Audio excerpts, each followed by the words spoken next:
من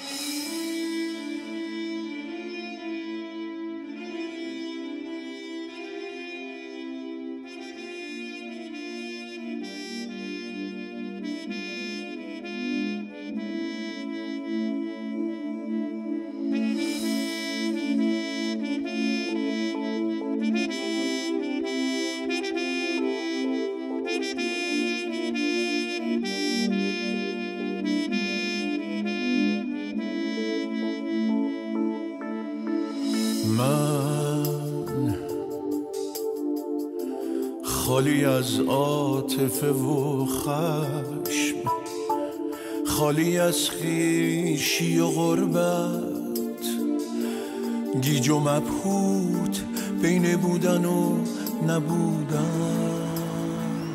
سلام، امید هستم. با اولین برنامه کنسرت‌های ایرانی شهر پرت در خدمتتون هستیم. تا به حال در استرالیا و در این شهر کنسرت‌های زیادی برگزار شده. امشب آقای صدا ابی عزیز توی این شهر اجرای برنامه خواهد داشت و ما می‌خوایم حال و هوای کنسرت، انرژی مردم و بک استیج رو برای شما به معرض نمایش بذاریم. با ما باشید، بهتون خوش می‌گذره. آخرین هم سفر من مثل تو منو رها کرد، حالا دستام مونده و تنهایی من.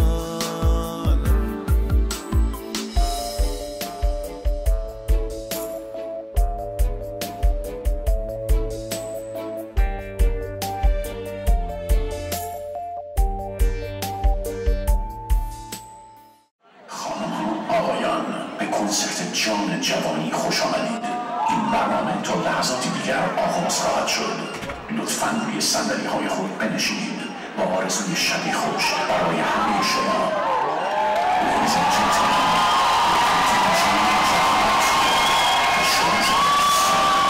Please take your seats. We hope you enjoy the show.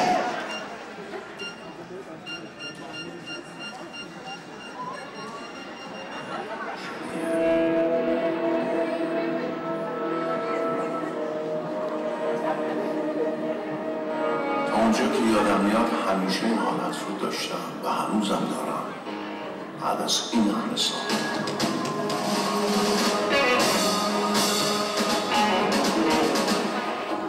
ولی میدونم که دیدن شما، خوندن برای شما آرامشم رو به سرعت بهم برمیگردونه.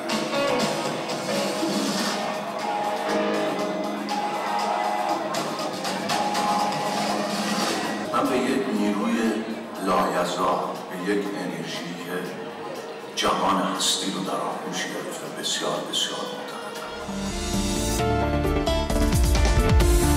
توی تنهایی یک دشت بزرگ که مثل غربت شب بی انتهاست، یه درخت تن سیاه سر بلند، آخرین درخت سبز سر پاست، رو تنش زخمه ولی زخم تبر، نه یه قلب تیر خورده نه یه قسم، شاخه هاش پر از پر پرنده هاست، کندوی پاک دخیله بود.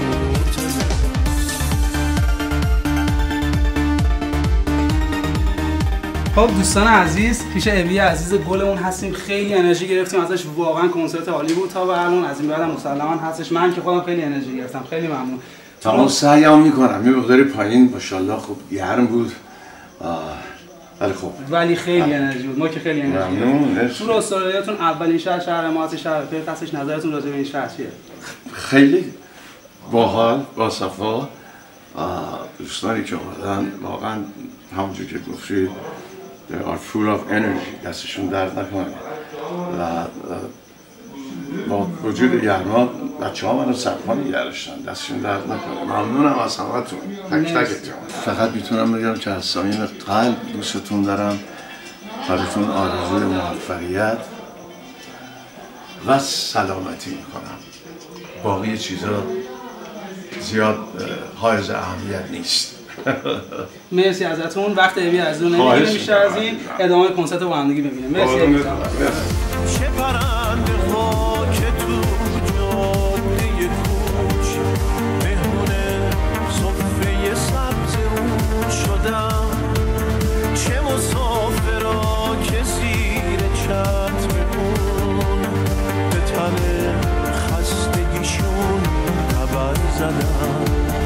تا یه روز اومدی بی خستگی با یه خورجین قدیمی قشنگ، با تو نه سبز نه آینه بود نه آب، یه تبر بود با تو با اهرام سنگ.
میخواستم از این فرصت استفاده کنم و در مورد برنامه بعدی باهاتون صحبت کنم. برنامه بعدی 2 می هستش، یک برنامه موزیکال شاد از سلطان رقص ایران محمد خردادیان.